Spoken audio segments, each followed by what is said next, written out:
Welcome back to the channel. I had a question recently about how you can level up your kata. So today I'm going to give you 5 ways to improve your kata. So number 1, what we want to do is practice the kata in slow motion. Okay, so what happens often is people kind of rush through the kata, skip through the movements and don't think about what they're doing. If we slow the kata down, we have to be conscious of every movement we're making. And that includes setting up the feet in the correct positions, making sure the arms are in the right places at the right times, and not just kind of rushing through because you're not quite sure what to do. So slow your kata down, and then you can build that form from a solid base and then build that speed back into it again. The second tip is to understand the application, or to investigate or look into the application of the kata. Try to work out what the techniques mean, and they're going to give your kata more life.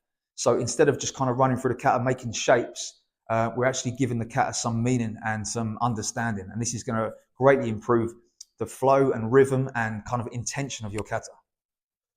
Tip number 3, use pad work with your kata techniques. So this is something that's quite rare. I've not really seen too many people do this, but take the techniques from the kata and apply them with pads against against a target basically. So this can give your sort of techniques, again, a little bit more intention, get some more kind of aggression into your techniques to make them more realistic in an applied sense. So take, for example, kata Hien-Yondan or Pinan-Yon, where you're clenching and driving the knee into the opponent's head or the chest. This is an easy one. You can get your partner to hold their kick shield and drive those knees up into the pad. We've got elbow strikes also in Hien-Yondan. We can work those on the pads as well. So take techniques from your kata, even open shuto type techniques. Take the movements, apply them against the pads. Tip number 4, stances only. So we all know that the power in karate comes from the ground up.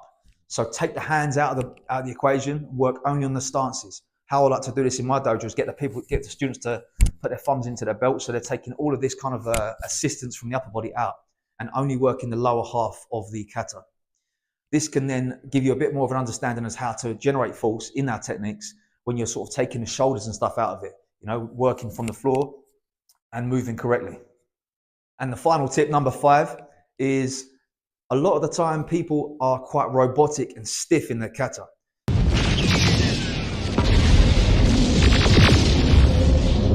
So what I like to do for this is to have the hands loose. Okay, so we're kind of not making a fist at all, we're just loose with our technique. Obviously not when we're performing the kata properly, but as an exercise, we kind of loosen the hands up and just try to be as relaxed as possible for our movement. This is going to help us to be faster. Our technique is going to become more efficient because it's using the correct path rather than the shoulders coming up and all this kind of stuff.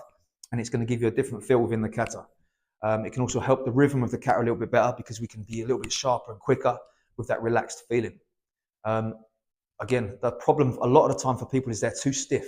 And when they're too stiff, they're going to get tired really quickly and the technique starts to go out the window. So loose, relaxed hands, snapping those techniques out, and you will improve your kata when you go back to normal, making the fists in the correct hand positions.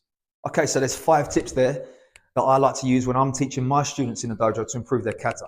This is for both competition and for dojo karate training. Having the idea of what you're doing is important, and trying to sort of eliminate that tension within the kata. So if you've got any tips to add to this, drop them in the comments below. Subscribe to the channel if you haven't done already, and I'll see you in the next video.